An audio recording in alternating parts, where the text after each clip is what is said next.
Hello again. Here we are on March 31st to share another devotion for this day.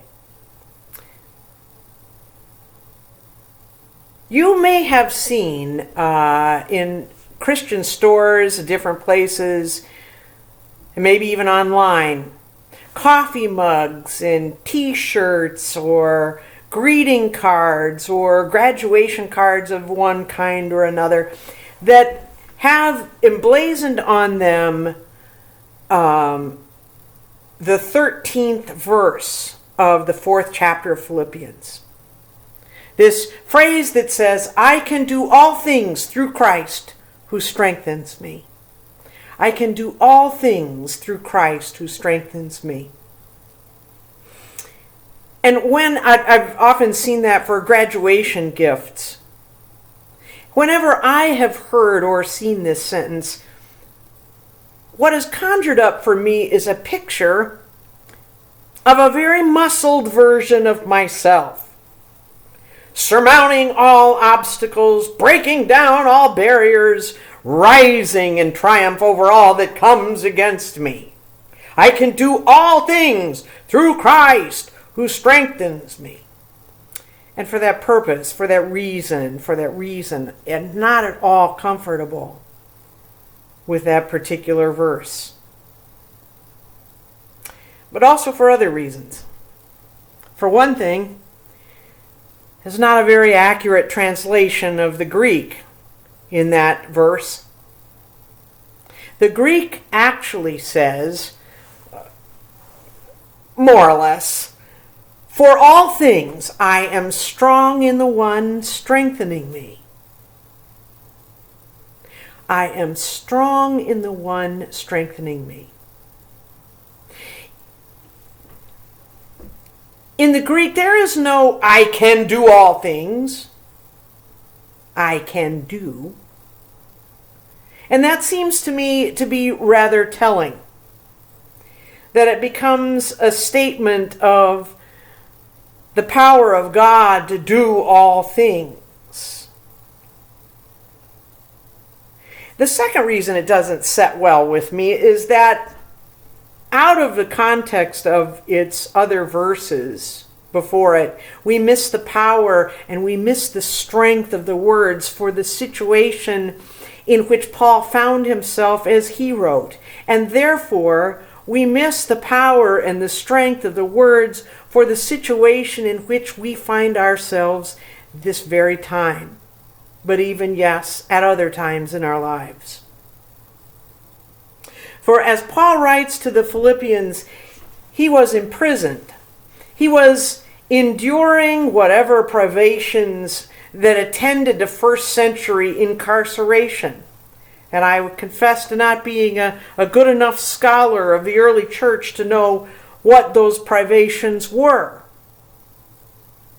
But I suspect that there are at least some touch points with these days of our own, where we are restricted in our movements here in Iowa, working from home, hanging out with our families at home, not being able to perhaps meet with other friends and with other family and put our arms around them. There are privations even so in other places in this nation right now where there is mandated sheltering in place and the threat of tickets if you're found where you should not be. Whatever the case is, we're not today living the lives of a people who can do all things.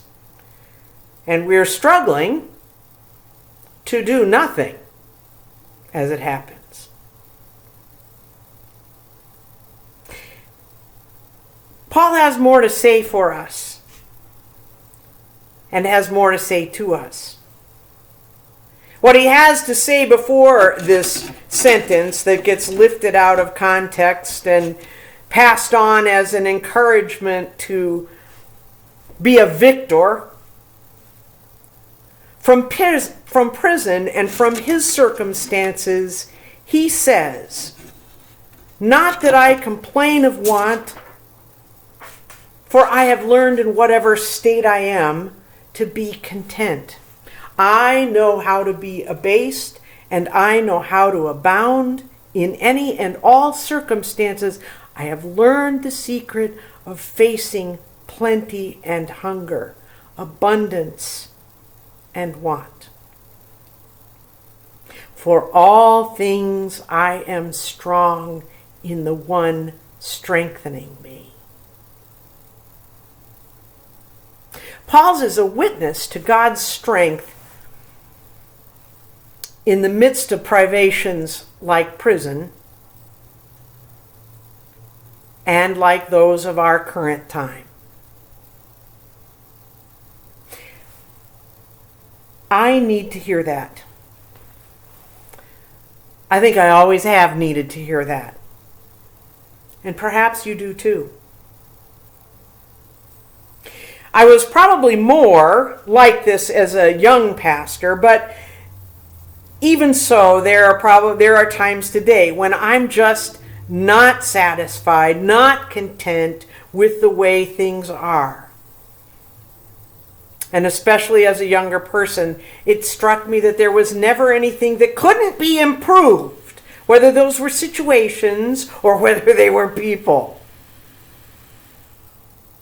So much so that once, many years ago, on the East Coast, when I was there, when I was grousing about the inadequacies and the personality quirks and the time schedule of the church secretary, a friend of mine said,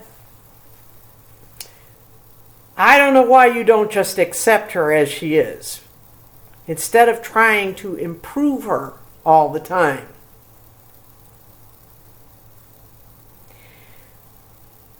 Maybe it comes with age, learning to be content, no matter where and how we find ourselves. But I also believe it can come, however incrementally, as a gift of God's Spirit at any age, when we turn to God for God's strength, rather than relying on our own can-do attitudes. When we are petitioners rather than vanquishers. One of my favorite hymns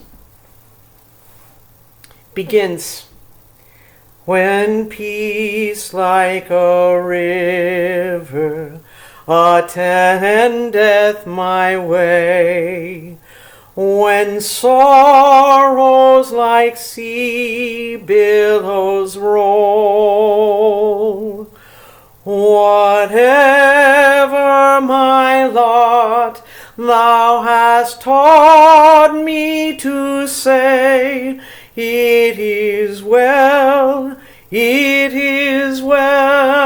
with my soul. It is well with my soul. It is well with my soul.